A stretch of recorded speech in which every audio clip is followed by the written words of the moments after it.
Assalamualaikum warahmatullahi wabarakatuh.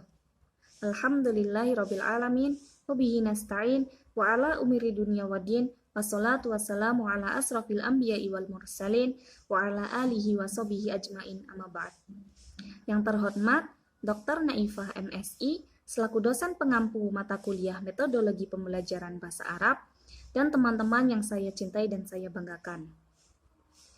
Di sini saya Dwi Sulistiani akan menjelaskan tentang pendekatan humanistik atau madkhul insani.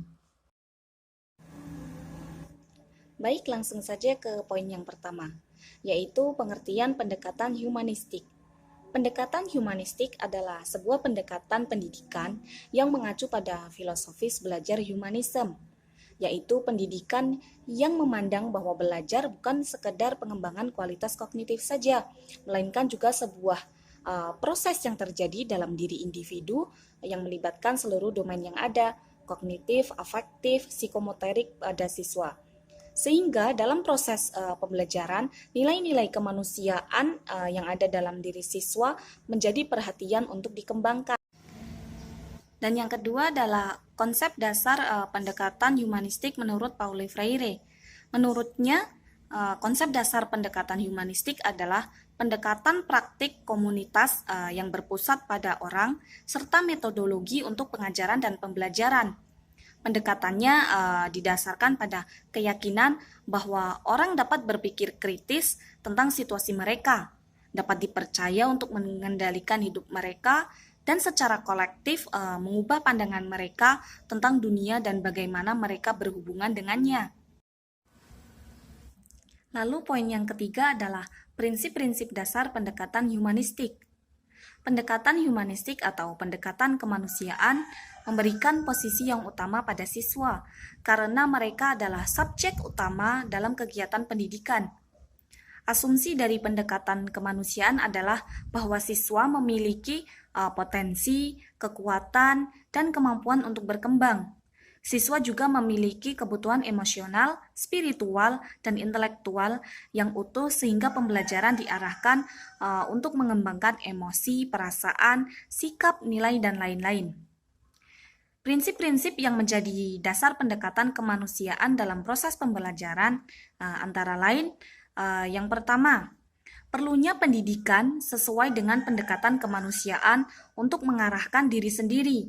Dan yang kedua adalah kepentingan proses pendidikan di dalamnya dengan emosi dan perasaan sebanyak yang berkaitan dengan pengetahuan dan tidak memisahkan aspek kognitif dari keharusan pendidikan lainnya berdasarkan pembentukan manusia secara keseluruhan.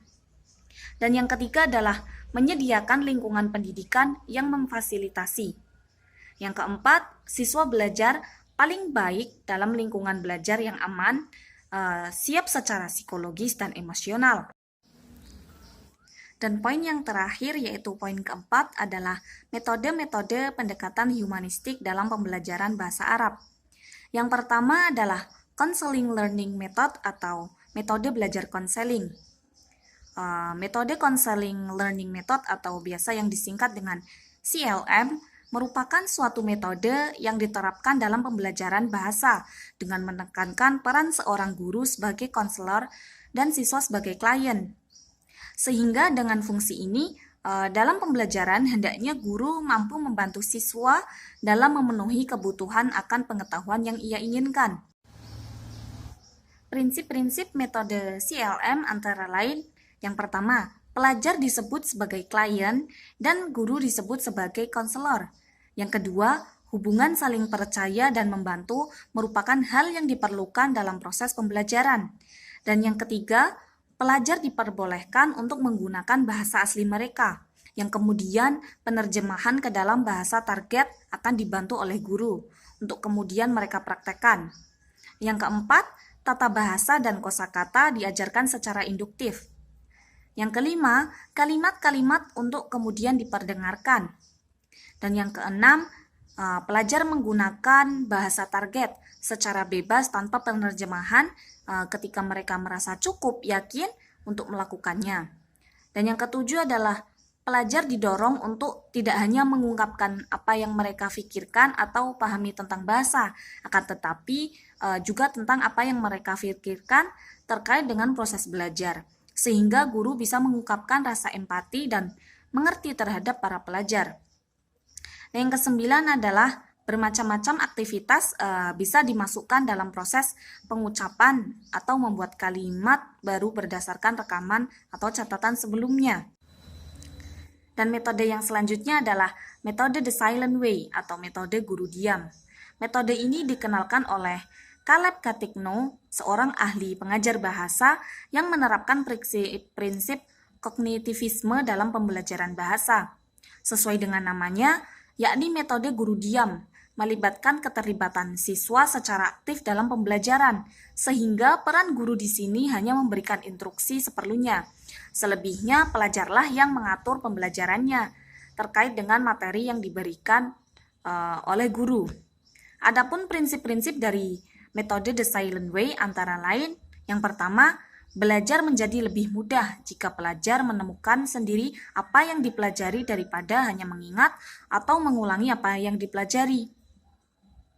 Yang kedua, belajar difasilitasi dengan media pembelajaran yang berupa media seperti sound art, word card, teacher silence, peer correction, dan rote untuk memfasilitasi ingatan siswa terhadap materi pembelajaran. Dan yang ketiga adalah belajar difasilitasi oleh pemecahan problem yang melibatkan materi yang dipelajari. Lalu metode yang berikutnya adalah metode Suggestopedia. Metode ini dikembangkan oleh seorang psikiatri dan pendidikan Bulgaria yang bernama Georgi Lozanov. Lozanov mempercayai bahwa otak manusia memiliki kemampuan belajar yang hebat, akan tetapi kekhawatiran dan rasa takut gagal pada diri seseorang menjadi objek penghalang untuk mencapai potensi tersebut. Untuk itu, Lozanov menciptakan metode Suggestopedia yang memiliki cara kerja dengan menstimulasi otak dan memanfaatkan pembelajaran menggunakan musik, seni, relaksasi, meditasi, bunga, lingkungan yang berwarna, imajinasi, dan fantasi lainnya yang memberikan stimulasi positif bagi otak. Prinsip-prinsip dalam metode Suggestopedia antara lain, yang pertama, penekanan bahwa belajar itu mudah dan menyenangkan. Yang kedua, perpaduan antara faktor sadar dan faktor di bawah sadar pelajar. Dan yang ketiga adalah interaksi yang hidup antar pelajar untuk memberikan kesan yang bermakna pada diri mereka. Dan metode yang terakhir, yaitu metode keempat adalah metode respon raga total atau Total Cycle Response atau yang biasa disingkat dengan TPR. TPR dicetuskan oleh James J. Asser, seorang ahli psikologi di salah satu universitas di Amerika Serikat. Metode ini berpijak pada pengajaran bahasa melalui aktivitas psikomotorik. Dalam artian bahwa siswa aktif memperagakan bahasa yang diajarkan oleh guru dalam bentuk gerakan fisik. Metode ini disebut pula dengan the comparison approach yang menekankan pentingnya listening comprehension.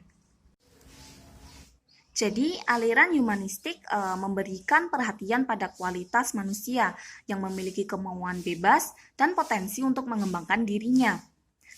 Karena itu, metode pembelajaran yang diturunkan aliran ini berfokus pada diri siswa sebagai pembelajar. Baik, mungkin ini saja yang dapat saya sampaikan mengenai pendekatan humanistik atau Madakhul Insani. Kurang lebihnya saya mohon maaf. Cukup sekian dan terima kasih. Wassalamualaikum warahmatullahi wabarakatuh.